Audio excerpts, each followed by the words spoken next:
जहां sex racket का खुलासा हुआ है। पटना के पौष इलाके में सेक्स रैकेट का खुलासा हुआ है। हिरासत में 10 युवती और एक युवक लिया गया है। बंगाल, दिल्ली और बिहार की युवती होटल में यह सेक्स रैकेट चल रहा था। एग्जीबिशन रोड के होटल की यह घटना सामने आई है। कई आपत्तिजनक सामान बरामद किए गए हैं। गांधी मैदान थाना पुलिस की कार्रवाई हुई है। छापेमारी के दौरान होटल संचालक फरार हो गया। छापेमारी में मौके से शराब की बोतल भी बरामद हुई है।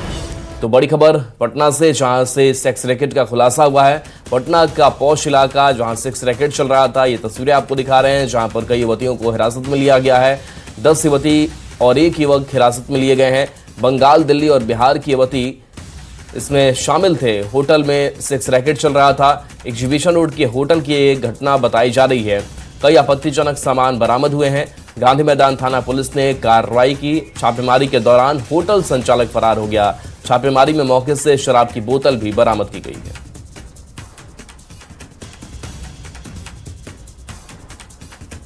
तो वहां छापेमारी के क्रम में 10 महिलाओं को उन्होंने हिरासत में लिया है और साथ में एक पुरुष को भी लिया है। छानबीन के क्रम में वहां पे काफ़ी आपत्तिजनक सामग्रियां भी प्राप्त हुई हैं और कुछ दारू के बोतल भी प्राप्त हुए हैं। तो अभी इसमें आगे का अनुसंधान जारी है और जैसे भी कुछ भी चीज़ें हमें बातें सामने आएंगी तो हम आपको अपडेट करेंगे। अभी जो पूछताछ में बातें सामने आ रही हैं, इसमें कुछ लड़कियां बंगाल की हैं, कुछ दिल्ली से हैं, कुछ बिहार की भी हैं। अभी वही चीज़ें हैं कि जो प्रथम दृष्टया चीज़ें सामने आ रही हैं कि इसमें देह व्यापार की चीज़ें सामने आ रही हैं। बट अनुसंधान के क्रम में जैसे चीज़ें क्लियर होंगी तो हम लोग आपको ब्रीफ करेंगे। धन्यवाद। ऑनलाइन पर न्यूज 18 संवाददाता धर्मेंद्र, क्या पूरा मामला है सेक्स रैकेट का? ये एक बड़ी खबर है। जिस तरह से पौष इलाके में ये सेक्स रैकेट चलाया जा रहा था, पुलिस ने भी गुप्त सूचना के आधार पर एक बड़ी कार्रवाई की है। 10 युवतियों को और एक युवक को इस मामले में गिरफ्तार किया है। कई आपत्तिजनक सामान बरामद हुए और खास करके शराब की बोतलें जो बरामद हुई है। तो पुलिस की जो जांच है वो लगातार जारी है इस मामले में। और क्या गिरोह के कहाँ कौन क्या संचालक कैसे है, इन तमाम बातों की जानकारी पुलिस ले रही है। जी चलिए, बहुत बहुत शुक्रिया इस अपडेट के लिए आपका। और इसी बीच देखिए, पटना से एक बड़ी खबर सामने आ रही है, जहां फैजल खान की याचिका पर सुनवाई आज होने वाली है। अग्रिम जमानत याचिका पर हाईकोर्ट में सुनवाई होगी। पटना सिविल कोर्ट ने लगाई है रोक, तो अगली सुनवाई तक गिरफ्तारी पर रोक लगाई गई। हथियार के लाइसेंस पर रिपोर्ट भी मांगी गई है और बॉडीगार्ड के हथियार पर रिपोर्ट तलब किया गया। तो इस वक्त की बड़ी खबर आपको पटना से बता रहे हैं, जहां फैजल खान की याचिका पर आज सुनवाई होने वाली है।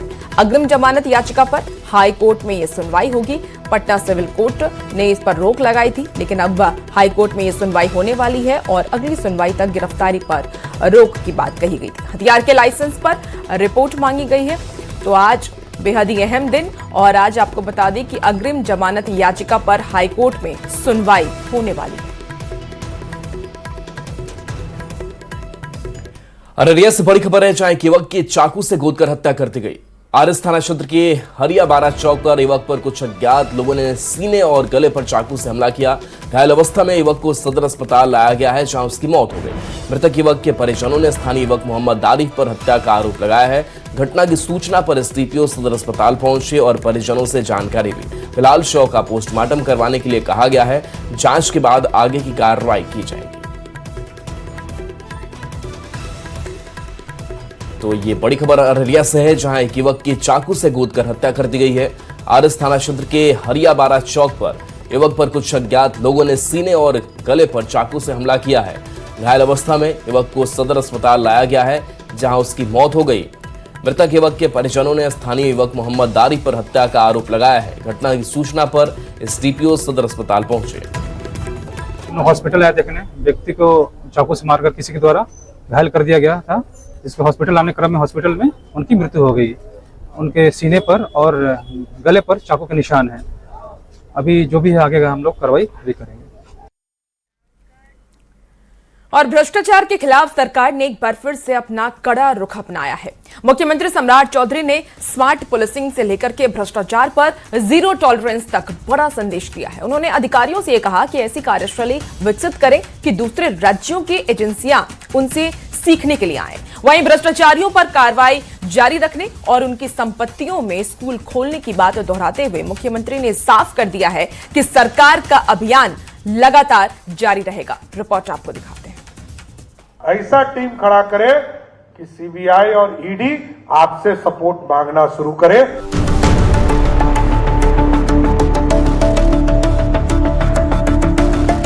बिहार की सियासत में उस वक्त उथल पुथल मच गई जब मुख्यमंत्री सम्राट चौधरी ने सूबे की पुलिसिंग और भ्रष्टाचारियों को लेकर सबसे बड़ा और बेहद कड़ा बयान दिया। सीएम ने विजिलेंस यानी निगरानी विभाग को दो टूक कह दिया है कि दूसरों से मदद मांगना बंद कर दीजिए, खुद को इतना पावरफुल बनाइए कि देश की सबसे बड़ी एजेंसियां आपसे फॉर्मूला पूछने आए। विजिलेंस विंग को स्मार्ट पुलिसिंग का एक ऐसा मंत्र दिया है जो पूरे देश के लिए नजीर बनेगा। सुनिए सीएम का वो बयान जिसने महकमे में तहलका मचा दिया है। सारे विजिलेंस के टीम को मैं यही कहूंगा कि आप इस तरह के लोगों को, एक्सपर्ट लोगों को अपने साथ जोड़िए कि दूसरा जितना इस देश में या दुनिया में जितने भी यूनिट्स हैं वो आपसे सहयोग लेने के लिए बिहार आना शुरू हो जाए, तब समझिएगा कि आपका स्मार्ट पुलिसिंग हो गया, कि आपको यह व्यवस्था खड़ी करनी पड़ेगी। अभी आप चिट्ठी लिखते हैं कि सीबीआई हमको सपोर्ट करे, ईडी आपको सपोर्ट करे, रॉ आपको सपोर्ट करे। ऐसी व्यवस्था खड़ा कीजिए। पूरी तरह बिहार सरकार आपके साथ खड़ा है कि विजिलेंस, स्पेशल विजिलेंस और आर्थिक अपराध ऐसा टीम खड़ा करे कि सीबीआई और ईडी आपसे सपोर्ट मांगना शुरू करे, तब समझिएगा कि आपका विजिलेंस बहुत अच्छे स्तर पर चला गया।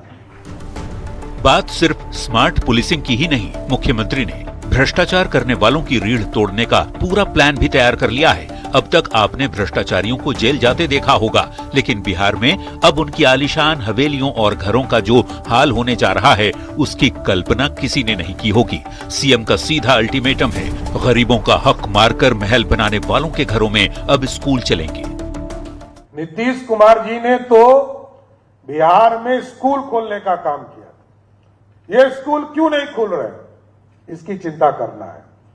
और जितने भी यहां पर बैठे हैं, लॉ सेक्रेटरी साहब भी बैठे हैं, इनसे बात कीजिए।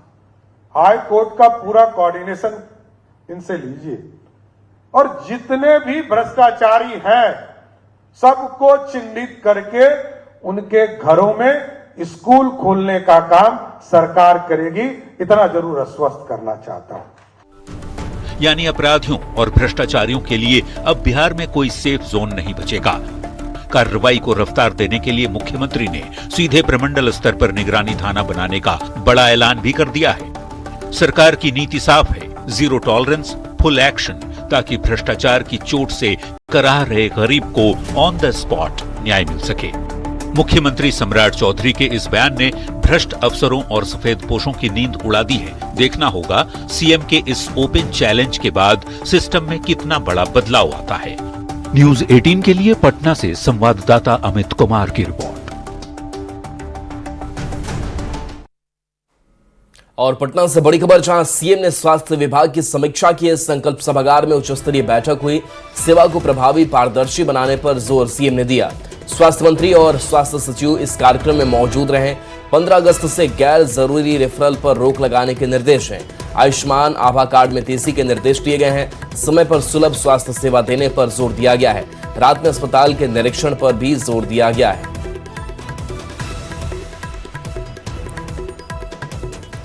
और बिहार में एनडीए की सम्राट सरकार के 100 दिन पूरे हो रहे हैं और इसे लेकर के एनडीए में खासा उत्साह भी देखा जा रहा है और इस मौके को यादगार बनाने की तैयारी की जा रही है। इस आयोजन में प्रधानमंत्री से लेकर के केंद्रीय गृह मंत्री को बुलाने की तैयारी हो रही है। 100 दिन को लेकर के क्या क्या तैयारी है और कौन कौन आएंगे, इस बारे में पूरी जानकारी दे रहे हैं बीजेपी के प्रदेश अध्यक्ष संजय सरावगी, जिनसे बात की संवाददाता आनंद अमृतराज ने।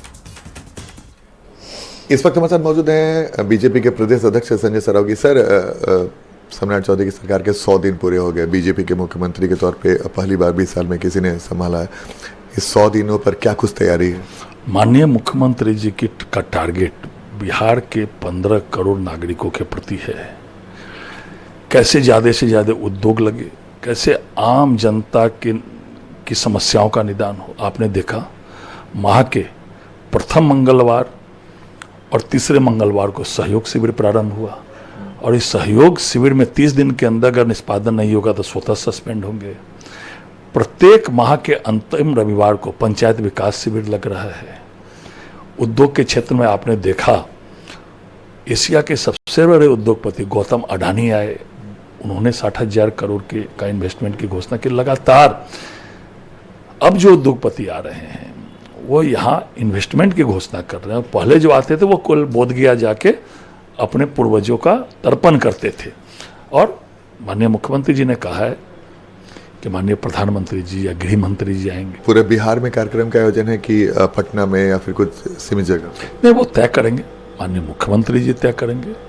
लेकिन बड़ा आयोजन भी होगा। साथ साथ इन 100 दिनों में जो सरकार ने काम किया है और आगे जो करने वाली है उसके रिपोर्ट निश्चित। आपने देखा माननीय प्रधानमंत्री जी गृह मंत्री जी को आमंत्रित कर रहे हैं, माननीय मुख्यमंत्री जी। महिलाओं की दूसरी किस्त जारी की जाएगी और भी कई तरह की योजनाएं हैं। उद्घाटन शिलान्यास का कार्यक्रम है, वो भी बिहार में होगा और 100 दिन में सरकार ने क्या किया इसका पूरा रोड मैप दिया जाएगा। तो ये थे हमारे साथ बीजेपी के प्रदेश अध्यक्ष संजय सरावगी। आनंद अमृतराज, न्यूज 18 नेटवर्क, पटना। और सूत्रों के हवाले से बड़ी खबर, प्रशांत किशोर बांकीपुर से उम्मीदवार हो सकते हैं। जनसुराज की आज कोर ग्रुप की अहम बैठक है। बांकीपुर उम्मीदवार पर मुहर लग सकती है। बैठक के बाद से औपचारिक घोषणा हो सकती है। आधिकारिक घोषणा का इंतजार है। तो बता दें कि नितिन नवीन को लेकर की ये सीट खाली हुई है और जो उपचुनाव होने हैं, इस उपचुनाव को लेकर की खबर ये सामने आ रही है कि आज कोर ग्रुप की अहम बैठक होगी और बांकीपुर से उम्मीदवार जो है वो प्रशांत किशोर हो सकते हैं।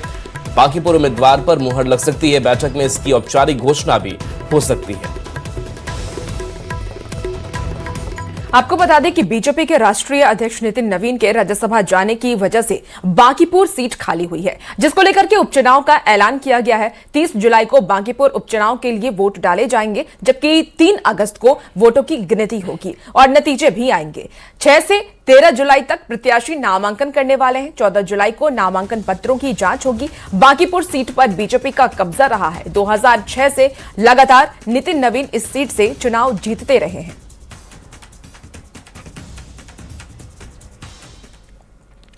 अब बात नेता प्रतिपक्ष तेजस्वी यादव के यूरोप टूर की, जिस पर सियासत शुरू हो गई है। आरजेडी के स्थापना दिवस को 5 दिन पहले मनाकर विदेश जा रहे तेजस्वी पर विरोधियों का आरोप है कि वो अपनी ही पार्टी को लेकर गंभीर नहीं है, तो राज्य की जनता उन पर भरोसा कैसे करेगी। इधर पार्टी के भीतर से भी असंतोष की आवाज आने लगी है। ये रिपोर्ट आपको दिखाते हैं।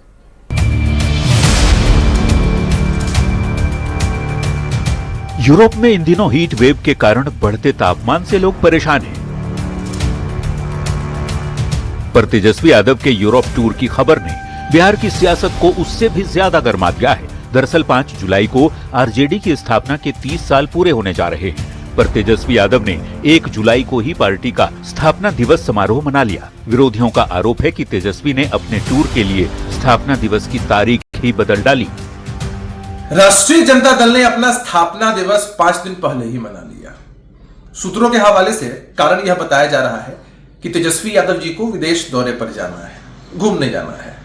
अब आप समझ सकते हैं कि जो नेता अपनी पार्टी के स्थापना दिवस मनाने को लेकर संजीदा नहीं है, वो बिहार के लोगों को लेकर क्या संजीदा हो सकते हैं। तेजस्वी यादव अपने पिताजी लालू यादव की विरासत पर वो आगे राजनीति कर रहे हैं।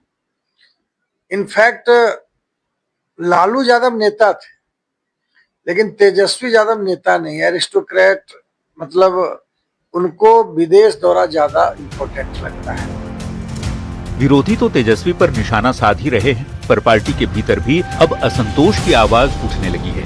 1 जुलाई को स्थापना दिवस समारोह के दौरान पार्टी के उपाध्यक्ष उदय नारायण चौधरी ने कहा कि तेजस्वी कार्यकर्ताओं से मिलते ही नहीं, जिसका असर पार्टी की मजबूती पर पड़ रहा है। कुछ लोग हमसे मिलता है तो कहता है कि 3 दिन से हरिया, लेकिन लालू जी से तो भेंट हो गया, लेकिन तेजस्वी जी से नहीं भेंट हुआ। हम कह रहे हैं यहाँ हरा तुम तना भेंट हो बाबू, है ना, हम तुमका भेंट कैसे हो तो उसके इस विश्वास को आपको अपने एक्शन से तोड़ना होगा। 2025 विधानसभा चुनाव में मिली हार के बाद ये आरजेडी का पहला स्थापना दिवस समारोह होने वाला है, पर तेजस्वी उससे पहले ही देश से बाहर जा रहे हैं। चुनाव में मिली करारी हार के बाद पहले से ही पार्टी कार्यकर्ताओं में हताशा थी। अब इतने बड़े मौके पर तेजस्वी का विदेश यात्रा पर निकलना सवाल खड़े कर रहा है कि क्या तेजस्वी अपनी पार्टी को लेकर गंभीर नहीं है। पटना से संवाददाता रवि एस नारायण और अमित कुमार के साथ bureau report, news 18।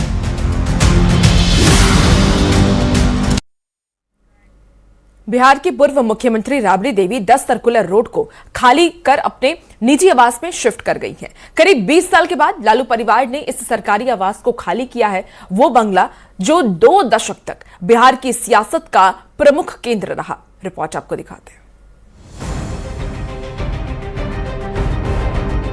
10 circular road, वो सरकारी बंगला जो सालों तक बिहार की सियासत का बड़ा केंद्र रहा।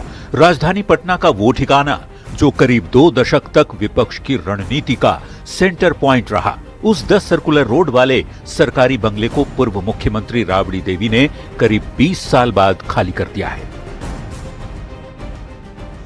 राबड़ी देवी लंबे समय तक इस 10 सर्कुलर रोड आवास में रही और आज अपने पूरे परिवार के साथ उन्होंने आवास को खाली कर दिया है।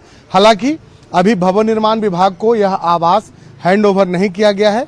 कुछ सामान और गाड़ियां अंदर में मौजूद हैं। सरकार की ओर से कई बार राबड़ी देवी को बंगला खाली करने का नोटिस दिया गया था, पर हर बार एक नई तारीख राबड़ी की ओर से दी जाती रही। राबड़ी देवी की ओर से सरकारी आवास खाली करने के लिए 5 जुलाई तक की समय की मांग की गई थी और उससे 3 दिन पहले 2 जुलाई को पूर्व सीएम ने अपना सरकारी आवास खाली कर दिया। लंबे समय बाद लालू परिवार 10 सर्कुलर रोड स्थित आवास से पटना के कौटिल्य नगर स्थित अपने निजी आवास में शिफ्ट हो गया। 10 सर्कुलर रोड आवास को खाली करने के बाद पूर्व मुख्यमंत्री राबड़ी देवी अपने परिवार के साथ कौटिल्य नगर स्थित इस आवास में पहुंची हैं और अब माना जा रहा है कि फिलहाल राबड़ी देवी इसी आवास में रहेंगे। हालांकि नेता प्रतिपक्ष होने के नाते उन्हें 39 हार्डिंग रोड बंगला भी अलॉट किया गया है। लालू प्रसाद जिस जीप पर सवारी करते थे, उस जीप को भी कौटिल्य नगर के निजी बंगले पर ले आया गया है। माना जा रहा है कि राबड़ी देवी अब यहीं अपने परिवार के साथ रहेंगी। राबड़ी देवी के बड़े बेटे तेज प्रताप यादव भी अपनी मां से मिलने पहुंचे थे।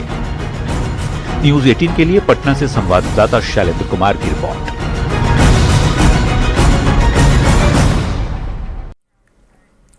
पटना में 10 सर्कुलर रोड के आवास को राबड़ी देवी ने खाली कर दिया है और वहां से लगभग सारा सामान शिफ्ट कर दिया गया है। इसी के साथ लालू प्रसाद की खास जीप भी शिफ्ट कर दी गई है। इस जीप को कभी लालू प्रसाद चलाते थे। खुली जीप में बैठकर लालू प्रसाद पटना की सड़कों पर निकलते थे और आकर्षण का केंद्र होता था। लेकिन काफी दिन से लालू प्रसाद जीप की सवारी नहीं कर रहे हैं। इस जीप को अब 10 सर्कुलर रोड से कौटिल्य नगर आवास ले जाया गया है। जायजा लिया है संवाददाता धर्मेंद्र कुमार ने। राबड़ी आवास खाली करने का सिलसिला लगातार जारी है। काफ़ी हद तक जो सामान है यहाँ से ले जाए जा चुके हैं, कुछ सामान बाकी हैं। हालांकि अभी तक भवन निर्माण विभाग को ये सुपुर्द नहीं किया गया है, लेकिन जिस जीप की सवारी लालू यादव कभी किया करते थे, उस जीप को भी यहाँ से ले जाया गया। जो लालू यादव के गाड़ी को चलाते हैं, जो उनके वाहन चालक हैं, वो यहाँ पहुँचे और उस जीप को यहाँ से ले गए। ये वही जीप है जो एक समय काफ़ी चर्चित हुआ करता था। इस जीप को लेकर लालू यादव जब सड़कों पर निकलते थे तो एक आकर्षण होता था और उस जीप को यहाँ से ले जाया गया, क्योंकि अब ये बंगला पूरी तरह से खाली होगा, भवन निर्माण विभाग को सुपुर्द किया जाएगा। और उसी प्रक्रिया में जो जीप यहाँ खड़ी थी, काफ़ी दिनों से यहाँ पर जीप खड़ी थी, क्योंकि अब लालू प्रसाद यादव उस जीप की सवारी नहीं करते हैं, लेकिन वो जीप काफ़ी मायने में आकर्षण जीप है, खुली जीप थी। और उस जीप को जो लालू यादव के गाड़ी के जो चालक हैं वो आकर यहाँ से ले जाते हैं। तो लगातार जो खाली करने की जो प्रक्रिया है वो लगातार जारी है और उसी के तरह जो लालू यादव की जो जीप थी जिस पर सवारी करते थे, उसे भी यहाँ से ले जाया गया। न्यूज 18 के लिए पटना से धर्मेंद्र कुमार। चलिए खबरों में आगे बढ़ते हैं। खगड़िया में कोसी और बागमती नदी के जलस्तर में लगातार बढ़ोतरी दर्ज की जा रही है और इससे कटाव का खतरा कई जगह मंडराने लगा है। बात चौथम प्रखंड के सरसवा पंचायत के शिशवा गांव की करें तो यहां एक बार फिर से कोसी नदी से कटाव शुरू हो गया है, जिससे कि लोगों में भय का माहौल है। गांव में खेती युक्त जमीन कटते करते अब घर के मुहाने तक कटाव पहुंच गया है। लोगों को आशंका यह है कि अगर समय से कटाव निरोधी काम की शुरुआत नहीं हुई तो 100 से अधिक घर कटाव के शिकार हो जाएंगे। लोग अपने स्तर से कटाव रोकने में जुटे हुए हैं और जिला प्रशासन के साथ सांसद से मदद की गुहार लगा रहे हैं। वो जो रोड प्रधानमंत्री वाला मिला SH 95 से जस्ट पूरा 2 किलोमीटर, ये कटाव 5 वर्ष से चलता आ रहा। हम लोगों का गांव घर बेघर हो जाएगा, हजारों एकड़ खतियानी जमीन कट गया है। 150 घर जो है कि पूरा जो 100 घर तो पूरा जो है कि करार में है कटने के, जो है उसके बाद जो है कि हमारे जो है प्रधानमंत्री वाला योजना रोड जो है वो पूरा कटने में एक लगा मात्र बचा है, उसमें भी अब जो कट चुका है, मतलब कि कट जाएगा। राजेश वर्मा जी से निवेदन करेंगे कि जिस तरह से आप बिशनपुर को आप बचाए हैं उसी तरह से हम लोग को भी आप बचाएंगे। और चूंकि हम लोग अभी कटने के कगार पर हैं, आपके लोकसभा से निकल जाएंगे, ये आपकी बदनामी होगी।